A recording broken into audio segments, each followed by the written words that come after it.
All right, Ben, Danny, let's kick this thing off. People are still coming in. We're going to be able to share this recording with everybody. So you're going to get the full presentation coming through. We have a lot of great information to share with you today. This is going to be a very unique conversation because of our guests, both Ben Owen and Danny Brooke. We're going to talk through what attackers do. This is more than just data breaches and ransomware. We're going to uncover the playbook for how information is collected, how it's gathered, and then how it's used against all of us. There are so many cases of data breaches where it starts with social engineering, it starts with reconnaissance. And we have two of the best around to talk about how it's done today. So without further ado, I'm so excited that we have Danny Brooke and Ben Owen to join us today for this conversation. Both of them are co-founders of the OSINT group. This is a very specialized company that focuses on digital investigations. They do digital bodyguard monitoring, reconnaissance, fraud investigations, a variety of online services and information gathering.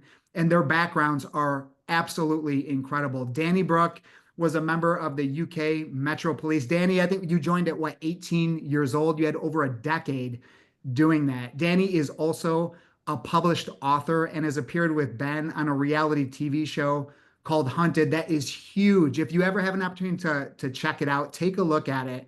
It's aired in the US, it airs in the UK, and it's aired in Australia as well. And Danny, you were also shortlisted for Cybersecurity Woman of the Year. Congratulations to you. Absolutely amazing.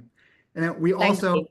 of course, we also have Ben Owen, who is a member of the British military, served as a sniper as well as in intelligence operations. Ben, I know your background involved in a number of hunting terrorists and foiling plots, information gathering, cybercrime. Your background is nothing short of impressive. Clearly, a member of the Hunted television show, like I mentioned, co-founder of the OSINT group. We are so excited to have you and Danny here today. Thank you for joining us and sharing your insight with everyone. Thank you very much, Dave. I really appreciate it. It's absolutely brilliant to be here as well. And also presenting with you. You know, you're absolutely fantastic at what you do in your field. And yeah, it's an absolute pleasure to be with you and obviously the Flow team as well. We hide, hold you guys in very high regard. Thank you. Thanks, Ben. And I know you both are international keynote speakers. Where are you dialing in from today so everybody can know? Well, it gets that busy. We sometimes wake up and forget what country we're in or what way we need to get out of the bed to get to the door to get out for breakfast. But at the moment, we're in the beautiful United Arab Emirates. We're in Dubai at the moment. Excellent. Thank you so much for taking the time to have this conversation, especially with, being jet lagged, traveling all over the place, going from one country to the next. This is a true treat. Now, many of the listeners dialing in today and listening to this are involved in commercial insurance, some personal insurance. We know that there have been significant data breaches that don't just involve 0 days or really fancy hacking and exploits. A lot of it starts with the person. You look at some of the big data breaches that happened just a couple of years ago, MGM, Caesars Entertainment. We know that there was reconnaissance done online where the attackers were scraping information and looking online at LinkedIn. And then they were using that information to identify employees, serve as call center, or to pretend like they were IT help desk, masquerading as employees getting password resets that were done. Thinking back to the big Colonial Pipeline attack that happened a few years before that, we know that information, credentials, login information for VPN access was found online that the attackers then used to log in and deploy ransomware, and that caused a massive issue with the entire Colonial Pipeline, all the oil that was flowing towards the east coast of the United States. It's a lot of times it starts with people. You guys focus and you specialize on this. I would love to get your take. Again, we're uncovering the attacker's playbook with this conversation today. Yeah, we couldn't agree more. And Danny hopefully will agree with us. We own a company, as you kindly introduced, called the OSINT Group. And whilst we are a cybersecurity company, we're really focused on that human element. And as we go through our session in just a second, we'll start to unpick really what are hackers really hacking? And we'll simplify the process of what a hacker needs to be able to be successful in their exploits. And as you quite rightly said, David, this isn't always technical. This is really focused on the human element. And if you're able to trick someone, it's very, very straightforward to do so.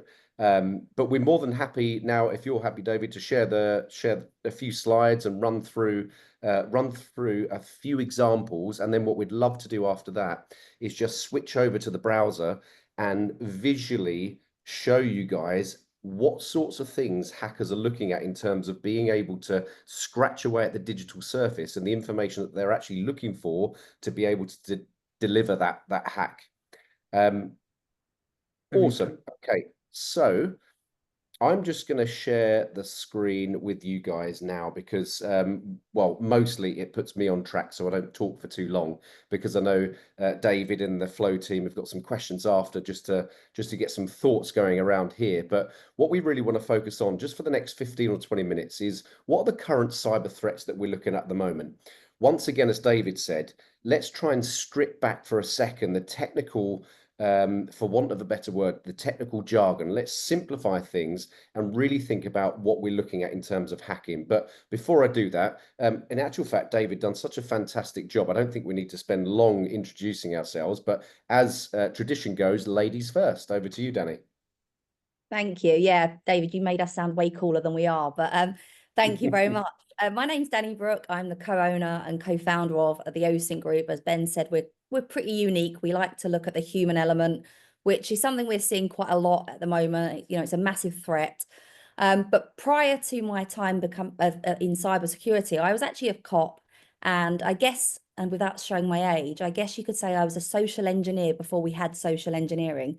So I was like the hacker, if you like, that would be grabbing all the information, grabbing all the intelligence data, but person to person rather than online, because unfortunately I'm of the age where we didn't have the option of social media or online or digital presence. We actually only had Skype. So my job was to be like the master manipulator and be the hacker and extract information from bad guys to convict them. So that was what my sort of background was. And then I guess you could say it's a kind of a natural progression, because obviously we move with the times and I had to upskill, and I now do that online. So I'm a good guy in a bad world, and I pretend to be a bad guy, but I'm actually very nice. But Ben, I won't waste lots of time because I know time is of the essence, but that's kind of who I am and what I do. For sure. Awesome, Danni.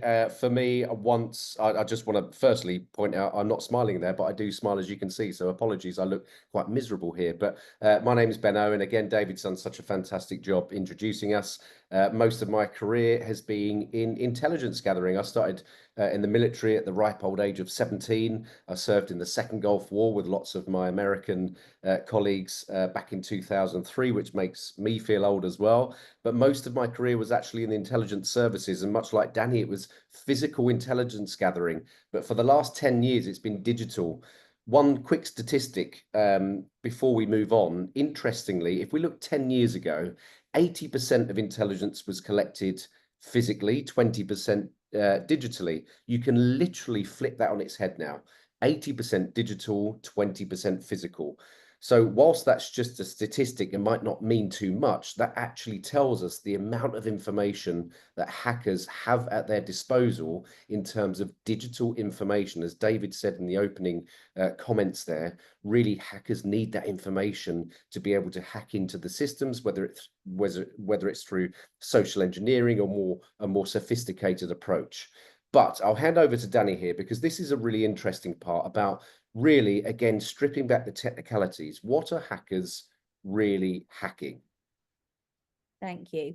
Yeah, so it's interesting because literally the last week we've been at a huge conference here in the Middle East where it's been solely talking about what hackers are looking at.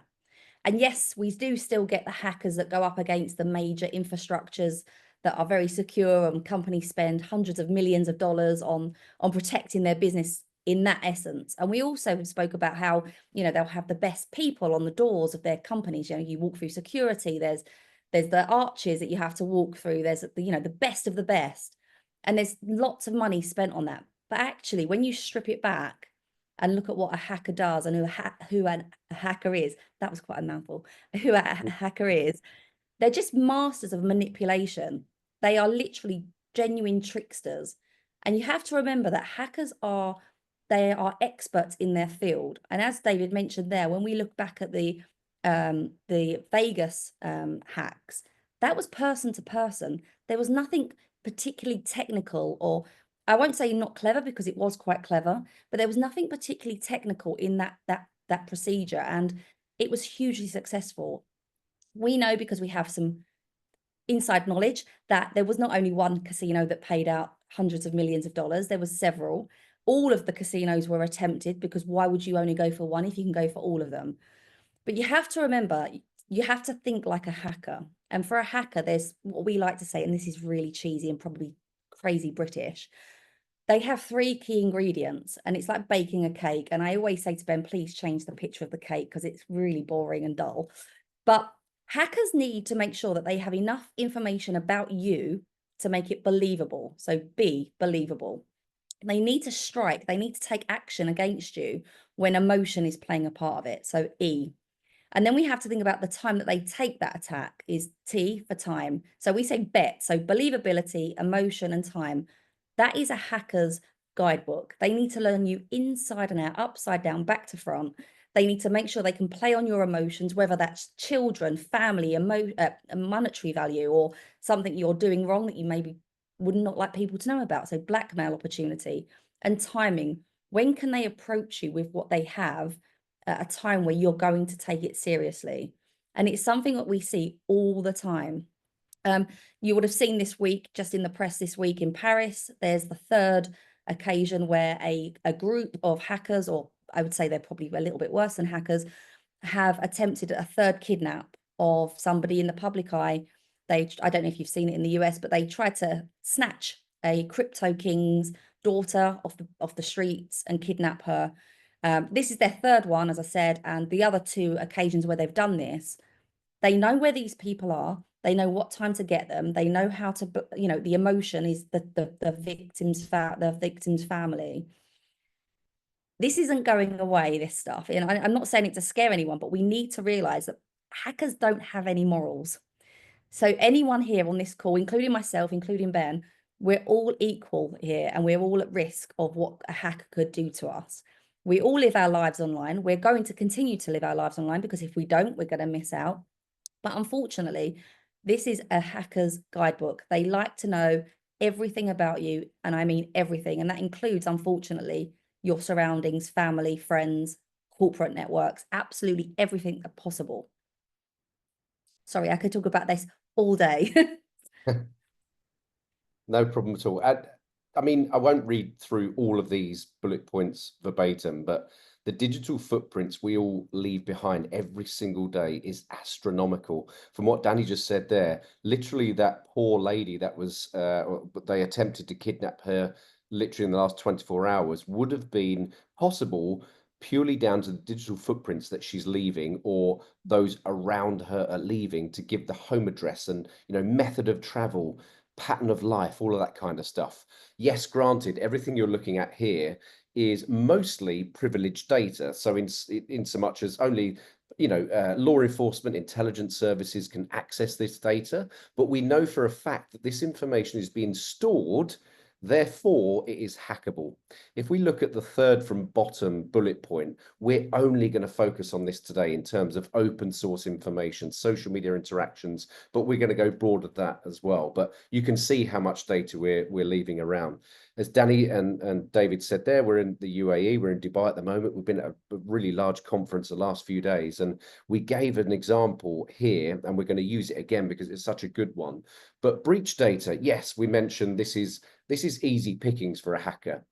But if we take it a step further, every single one of this person on this call, if we think, you don't have to put in the message group, you don't have to put your hand up, whatever, but think about the amount of times you've been online and perhaps you've downloaded something that you perhaps shouldn't have. We've probably all been there, let's be honest. We've downloaded a film that we shouldn't have downloaded, or something over the years. Maybe we've streamed a football/soccer match, something we shouldn't have done. the chances are that would have infected your machine with malware. And I want to talk quickly about stealer logs, because stealer logs are an increasingly efficient tool in a hacker's toolkit. So let me go back a second. We picked a bank here in the UAE. I'll keep the bank unnamed. We searched for their domain. So we put uaebank.com, and we were given, you can see in the top left there, data breaches, nearly 1,500 data breaches from people that work at this bank. What we wanted to do is take it a step further. We selected a high ranking, or not high ranking, an executive C-suite member of the bank.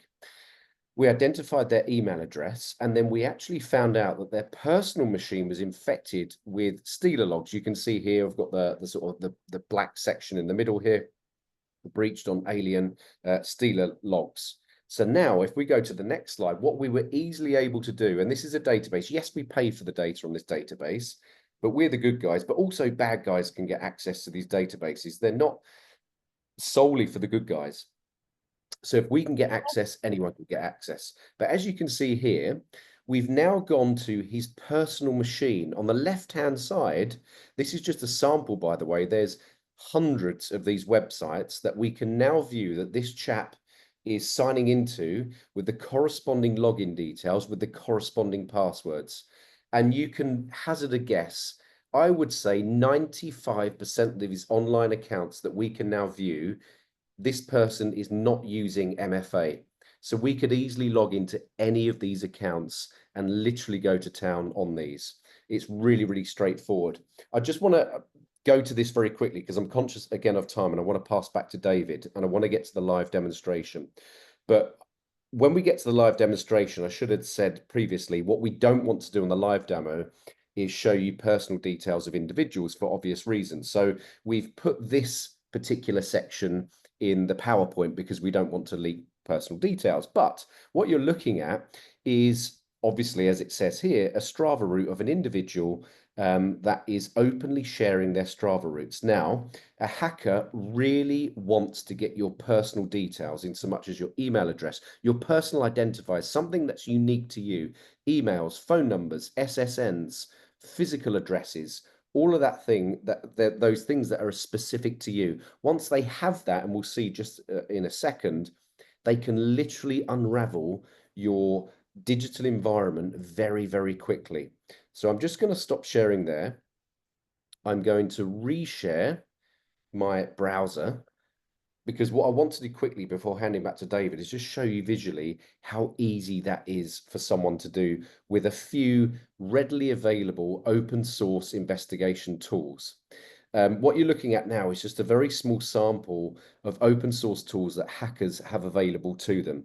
Looking at stuff like websites, public records, geolocation intelligence, general web searches. If you've ever registered a website before, the chances are with this middle section here, we can find out your home address, your email addresses, your phone numbers, and all of that kind of stuff. So here we are. We're going to look at an open source tool here called Pipple. Well, we call it Pipple because that's the way it looks, but actually I think the actual term for this database is people.com. We've put in here Bill Gates purely because all of the information you're going to see here is probably false positives. This is other people using his email addresses. So this isn't specific to any particular person. That's why we felt it's safe to do a live demonstration with you guys rather than pick someone actually who's real and show you their private information. But what I would say, and as you know, we discussed with David and the team at Flow, we don't want to show it out of courtesy really and being proportionate, but really everything we're showing you or could have shown you is publicly available information and anyone can access it. We're just not doing it because we felt it right not to, and we're showing you some examples of this anyway without singling out a person, but this is all publicly available. Anyway, I digress, sorry. So this database here, it's a deep web database. It's an OSINT tool that we use for investigative purposes, keeping our clients safe, but hackers use this as well to find out information about you. All we did here is search the name. You can search in here names, email addresses, phone numbers, physical addresses, you can pop in locations, you can do advanced searches, and it literally gives you everything about that individual. Email addresses, personal, corporate, phone numbers, personal, corporate, all of your social medias. It even gives you home addresses. We were literally doing this on a digital vulnerability assessment this morning. And one of the ways we was able to find a home address of a C-suite member was through breach data. Like I showed you before, we found the wife's account, she was breached, and we got the home address. But this is literally through APIs, it's getting all of this data from huge amounts of spaces on the web. So that's the first thing here. What we then did is actually went to another OSINT tool. Again, the bad guys have access to this too. What I want to point out, again, look here, we've put Bill Gates at Microsoft.com, knowing that tens of thousands of people across the world would have just used that email address to sign up for accounts. So again, this isn't specifically looking at a certain person. I just want to point that out. I just wanted to use this for purposes of demonstration. What is really actually quite cool for us in terms of monetary value, but also very, very scary in terms of the accessibility, is that this OSINT tool here costs us about £35 a month. I don't know what the conversion rates are at the moment, but maybe let's say $45 a month for unlimited use. We've literally searched one email address. And if we start to scroll down, you can see it's scanned 471 sources, and it's found 114 online accounts that are using one email address. So there's one piece of advice that I'd love to give you guys that have kindly tuned in to watch this, is that if you're using one email address on multiple accounts online, please be mindful that a hacker using that one email address can find out an enormous amount of information about you as a person. So just be really mindful about that and try and segregate and hide your email addresses as best you possibly can. I'm just going to scroll down very slowly and point a few things out here. You can see that this tool here is literally given us a complete web of how your email address is connected to all of these online accounts. I'll just keep scrolling down here. These are all of the online accounts that this email address is associated to. So for a hacker, instantly, I'm looking at chess.com, an ethical hacker, I will point out, but chess.com, if I was trying to infiltrate this individual, I would go, oh, great. This person's now associated to chess.com. I've actually now got their username. So I'm going to subscribe to chess.com. I'm going to reach out to this chap or lady or whatever, and I'm going to start conversing with them about chess. And it might take me 6 or 12 months, but I'm going to converse with them. I'm going to, be their best friends with them at the end of social engineering, get loads of data out. But as we look down, there's so many opportunities here for social engineering. I'll just scroll down a bit quicker here. And look, these are all of the other online accounts as well. And what I wanted to point out to you as well, which is quite important from a personal privacy perspective, is that tools like this, and David and Danni and the Flow team will know, tools like this also bring back sites such as adult content sites, your dating sites, things that you want to be private to you. They're not illegal. What you're doing is not illegal. It's private to you, but it's private to you for a reason. We all believe in privacy, right? That's why we have doors on the toilet and blinds at the window. But everything you do in the digital sense isn't always, I would probably hazard a guess and say 95% of the time, it isn't always private. And these little things are an absolute treasure trove for hackers if they're looking for blackmail, extortion, social engineering. So just be really mindful about that, guys. But that was just one tool of many that hackers use. Finally, before I stop sharing and hand back to David, we're just looking at a breach data site here. It's called DarkSide. There's many out there, but this is a really interesting tool. And you can see here, just on the home page, we can search. I mean, I'm not very good at maths, but I know that is a lot of records that these guys hold. I think that's 53 plus trillion, right? There is a lot of records here. And literally, when we look at this every day, we log in to look at our clients' details to make sure our clients aren't popping up here. But you can literally look down here, and all of these have been hacked very, very recently today. And you can look down this list. And in each list, we've got all of these individuals that are in there. We can literally go in and search for email addresses. So let's look here for Bill Gates at Microsoft. It would help if I could spell. Microsoft.com, Bill Gates, or let's try Bill.Gates, although it should give us the same anyway, and just see how many results it gives us just out of interest. And this could be any email address for any of you guys on this call. So 707. I won't click on this, but if I clicked on that, it gives me all of the corresponding passwords as well to this account. Interestingly, give me just a second, because what I want to do is show you one last tool. I'm sorry, David. I hope we're not taking too much time. There's going to be questions at the end, but Amazing. one. Perfect. Thanks, David. Yeah, Ben, while you're just going on to the next bit, just off Sure. the back of what you just saw there, where, you know, Ben's identified the email address and then obviously volumes of passwords. I don't tend to hang out with hackers much, but I did hang out with a hacker the other day, and it was actually the first female hacker I'd ever met face to face, and she was pretty cool. And she said, you know, she was telling me all the good stuff about how you can hack into the mainframes and all that good, great stuff. But she said, we've got the stage now that why would we hack in if we can just log in? Yeah. So they're no longer hacking. They don't need to be as sophisticated. Of course, that still happens.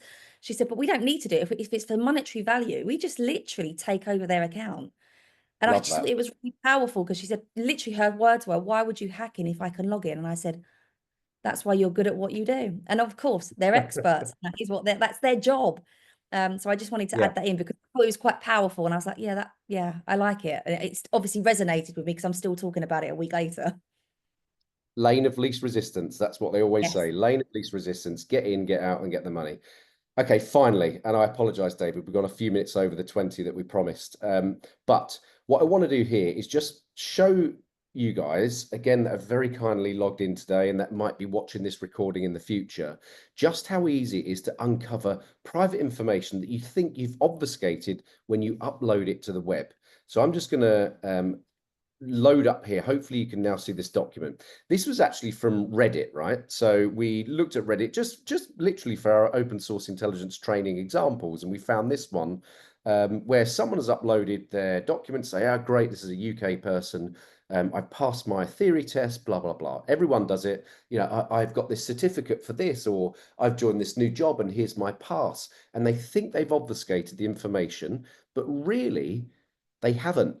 And it's so easy to uncover that. And I want to show you this, photopia.com, right? I've logged into this. I beg your pardon. I've not even logged into this. I've just gone onto photopia.com. It has not asked me to create an account. I'm just using it like this, right? So I've uploaded the document, very easy to do. And I can do a little trick like this, just to look at that little bit of blurred information you can see in the middle. I'm going to go to image. I'm going to go to adjustments, and I'm going to go down to threshold. Now I can tweak it. Let's actually zoom in to this a little bit here.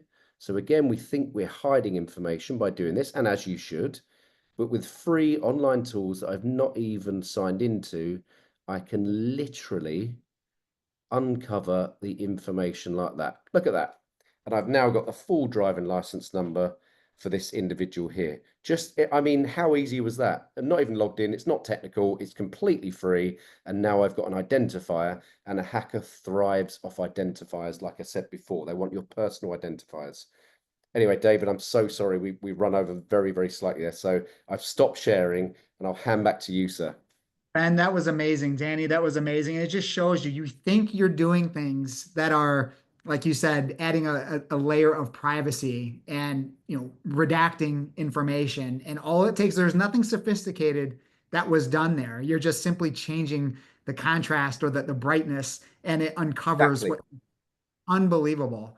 You know, you touched on there's so much to unpack there. You touched on how much can be uncovered just with an email address.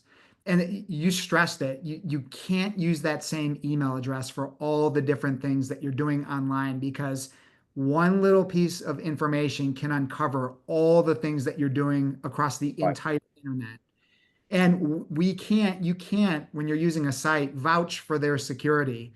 Companies are going to get popped. There are going to be breaches. Information will be leaked. And then it uncovers all of this information, your login details. And if you're using the same password, it's just this domino effect that happens across the board. You brought up something very interesting. You were talking about Steeler logs, and you talked about streaming, you know, football, soccer games, maybe a movie.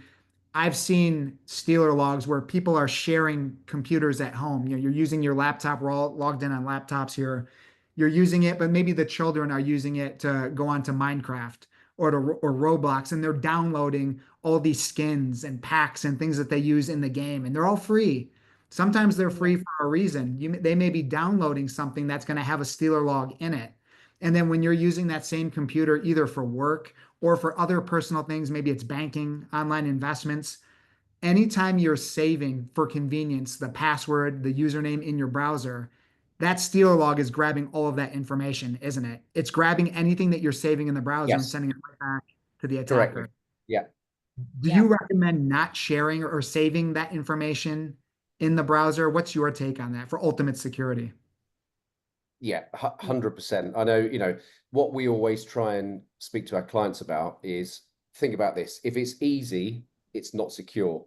If it's a bit more complex and takes a bit of your time investment, it's probably more secure. And things are built for ease. But yeah, we absolutely suggest not doing that. And you're absolutely right.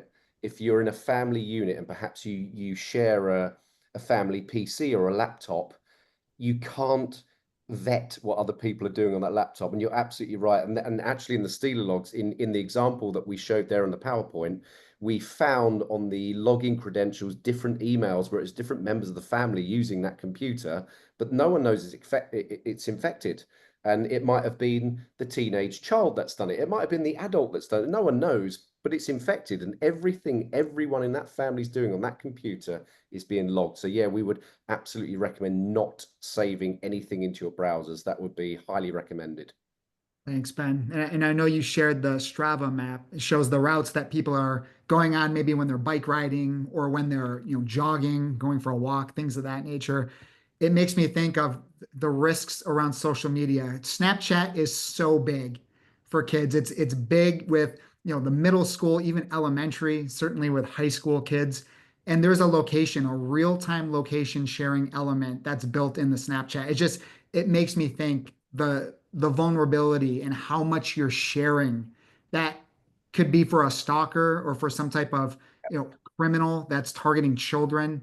It's a gold mine of information that's very, very sensitive.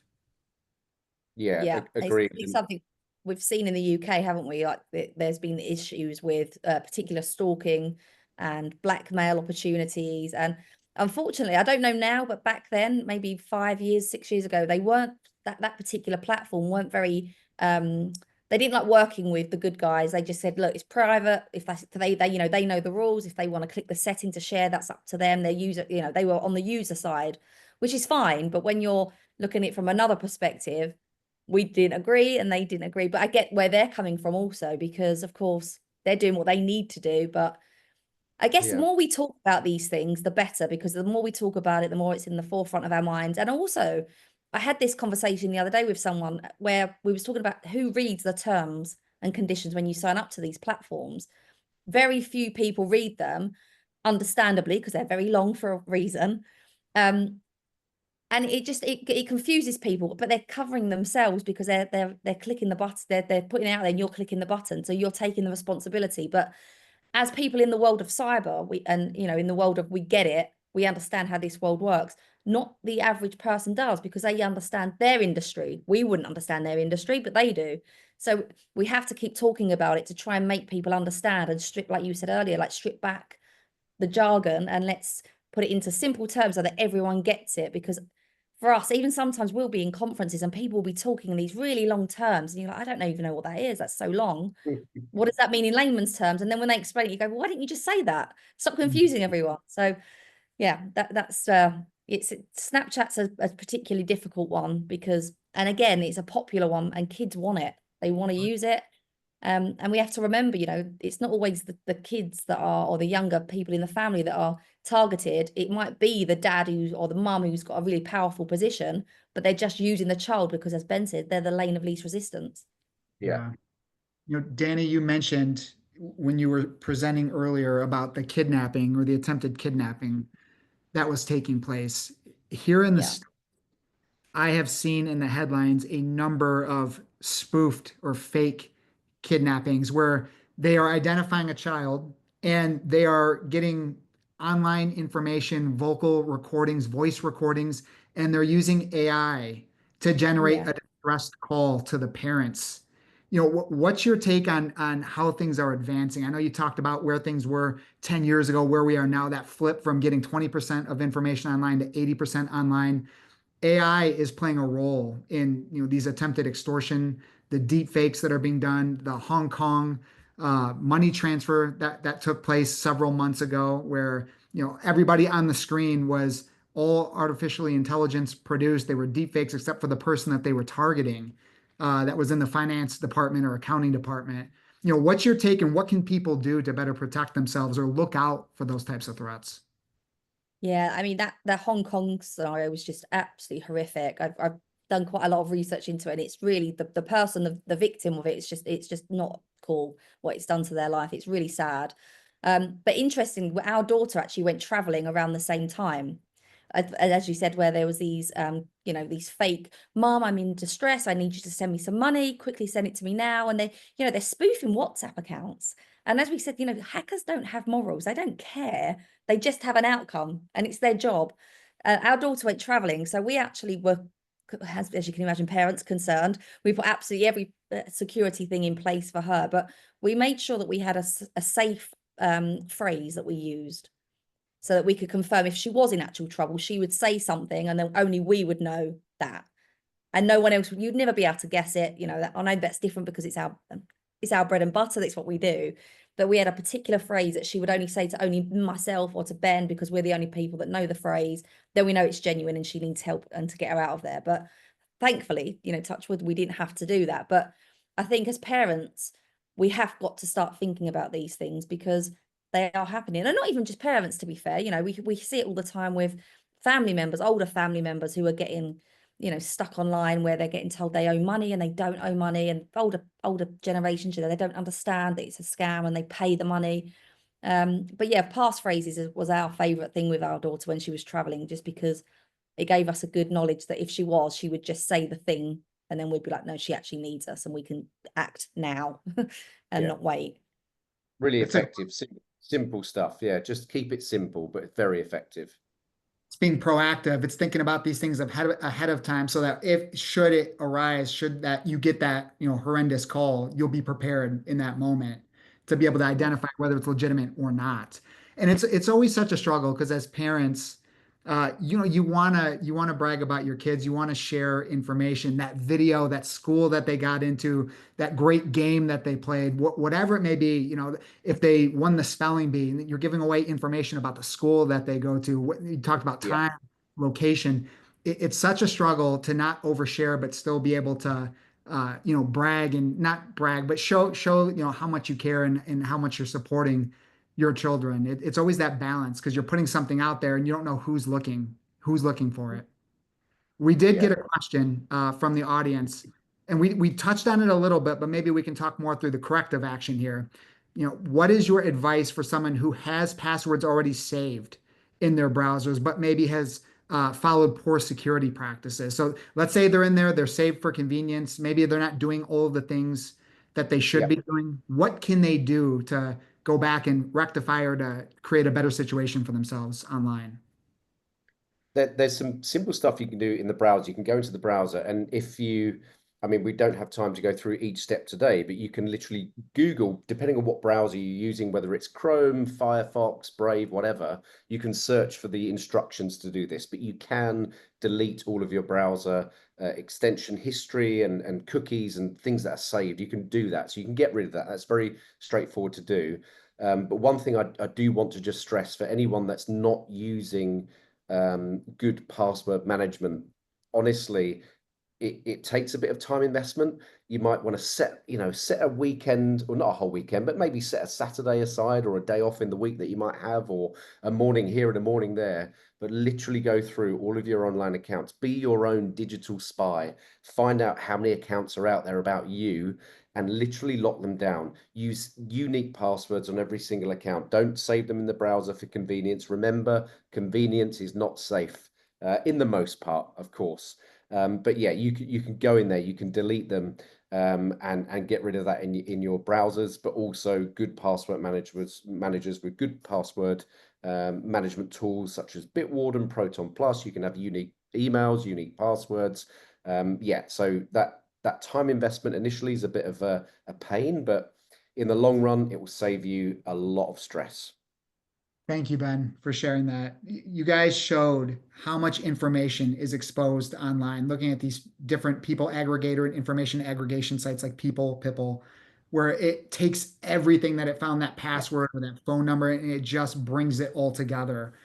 Are there things that people can do to reduce their digital footprint? Are there ways that we can remove our information from these different sites so it's a little bit harder? It's probably very difficult to completely erase yourself online just with the way that we live and operate and convenience versus security. But what can we do to reduce the amount of information that's visible out there?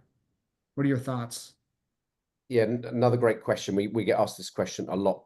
Obviously, you know, there are service providers that say they can start to take the stuff down from the web for you. And whilst there's some very good ones, whilst there's some very poor ones, what we, again, going back to what I said before, what we strongly recommend is literally doing your own digital audit. Find out what you've got first. That's the first thing. Find out what you've got online. And we see daily when we're doing our vulnerability assessments for our clients, an old MySpace account that they haven't used for 15 years, a dating site that they haven't used for 15 years. All of these sites and databases are still open and readily accessible. So number one, the main thing is find out what you've got. If you can't do that yourself, reach out for help, and a company can find that for you. Once you find out what you've got and where you've got, you then need to work out what you can take down. In the most part, you can get rid of information. You can deactivate your old MySpace account. In databases that we've shown you today, like for example, Pipple, you can speak to them and say, take my data off. There's loads of databases. You can tell them to take your data off. They don't own it. It's just a matter of finding it and telling them. It's very straightforward. Yes, again, it does require your time investment, but again, looking forward to the future, if you spend that time wisely now, honestly, it might save you a huge headache in the future. But yeah, absolutely, we recommend doing that. And one last thing, I always I use the cake analogy. I use really rubbish analogies. I'm going to use one more last analogy to explain it. But a hacker looks at your digital footprints like a tree. So they want to go up the trunk and go down every branch to find your information. What you need to do is cut the branches off. The branches is you finding your digital information, then cutting them branches off. If they go up the trunk and they can't find branches, they will stop and they will look at someone else. And as horrible as that sounds, that's the reality. You need to make yourself a difficult target. That makes a lot of sense. Thanks, Ben. And it can be overwhelming to sit down and say, okay, I need to remove my information from all of these different places. I need to use different passwords, password managers. This doesn't, and you mentioned this, it doesn't all have to be done overnight. Take your time and do it in chunks. Take your time and go through it systematically. It's not Right. something that needs to be done in one day. It's kind of it's a process. So try not to get overwhelmed. Just take it in bits at a time. We have another question here on password managers. I'd be curious to get your takes. You know, for password management programs, are there others, some that are better than others? My take is that there are a variety of password managers that are out there. I like one called KeePass XC. It's stored locally on your desktop, so it doesn't connect online. And again, you're managing convenience with security and privacy. It's stored locally on the computer, so they'd have to get access to your computer to have access to it. And Ben, I think you mentioned maybe Bitwarden. That's a great one that I've heard. You know, great connectivity, cloud access. Hasn't had a variety of security issues from what I understand and from what I remember about them in the past. So it's measuring out convenience versus Right. privacy and security. Is there anything that you or Danny would add to that? I think your point there, David, is absolutely right in terms of taking personal responsibility. Whilst I use Bitwarden, I don't know in a month or 2 months' time that someone might get socially engineered, just like, you know, the casino hacks at Bitwarden. You know, nothing is completely infallible. So it take personal responsibility about the tools and resources that you use. Make sure that they continue to be fit for purpose. But yeah, whatever you use in terms of password management, VPNs, etc., just remember, it's better to use them. Your risk is lower to use these tools than it is to not use them, regardless of the brand or what they are. So you're already increasing it. But yeah, like you said, take ownership, take responsibility, and continue to work out that that's the best provider. And if you work out it's not, then simply switch, like we would do with an insurance company or buying a car or whatever that might be. It's exactly the same. Thank you, Ben. There are questions pouring in here, and I know we're coming up on time here, so maybe I can ask one last question and we can wrap it up. And again, everybody's going to get a copy of today's presentation. I have a question about social media. What can we do about social media like LinkedIn? In today's digital world, it's crucial. We post everything, companies, they're posting job postings, all sorts of things, especially in the IT field, somebody's asking. What's a good approach, or what's a good balance to take, for a site like LinkedIn when sharing information? Yeah, LinkedIn's it's good at what it's meant to do. It's there, isn't it, for exactly that. It's for jobs, it's to network, it's great, which is great, but it's also a hacker's best friend. I mean, I would say 96% of the time when we start to look at someone, the first place we go is LinkedIn. Because unfortunately, you can use scraping tools on LinkedIn to get quite a lot of personal information. There was a period of time where they made you put your phone number in as well. So now that's all scrapable and we can get that. And again, it's cheap, it's financially friendly, it's easy to use. It's difficult, isn't it? I mean, do you need to put on there that what school you went to, what university you went to? Do you need to put absolutely everything on there? Personally, I don't think you do. I get what I mean, again, in the IT field how that works, and I probably don't. But if you are on there, you don't need to have your entire life on there. And unfortunately, we do see some people use LinkedIn like Facebook, which is just wild to me. But we do see it quite a lot, don't we, Ben? And yeah, LinkedIn is a hacker's best friend because it's really easy to scrape and really easy to get a lot of information. And her personal email address for us is like gold dust. That's what we want. All we want when we start is the name. And then once we get onto LinkedIn, we can scrape it, get your personal email address, which is fantastic. So my advice with LinkedIn would be maybe change the password. Sorry, not password. You change the email address and use a spoof, one that doesn't have absolutely anything to do with anything else in your life. So if they then go onto your LinkedIn and scrape it, it's not really going to, like Ben said, it's going to cut that branch off straight away. So they'll just move on to someone else because you're no longer an easy target. That would be my tip. But yeah, just be careful with LinkedIn because we know, and unfortunately we have friends that are in the world of hacking and they like LinkedIn a lot. And I guess as well, it's just to add to what Danni said there, and to sort of wrap that question up, I guess it comes down to risk and reward. What is the risk of putting it out there versus the reward of putting it out there? We all understand, both Danni and I do keynote talking, training, the business, like we need to be in the digital space to promote ourselves. That's just the way and the world we live in. It's about the risk and reward, and it's about attention to detail. Don't give personal bits of information away. I know it sounds obvious, but some people particularly overshare quite a lot in terms of names and locations and whatnot. Be very, flamboyant and sell your services, but don't be too specific. I know it's very difficult. It's a gray area, and I don't think there'll ever be a silver bullet solution, but just remember risk and reward and proportionality. I think just one last thing on that, Ben, as well, is never be naive enough to think no one's looking at me. Yeah. If I had £1 or $1 for every time someone said, I've got a very low digital footprint, no one's looking at me, I would be I'd probably be sitting on the beach in the Bahamas because I'd have a lot of cash. Even my own grandma, she's 90 this year, and she says, no one's looking at me. And I'm like, you're my weak link because you post about us constantly. Grandma, stop posting. But she's like David said, proud. They want to show off. They want to show you everybody. But yeah, never be naive enough to think that no one's looking at you because we are all equally at risk. That's the perfect way to sum it up and to close it.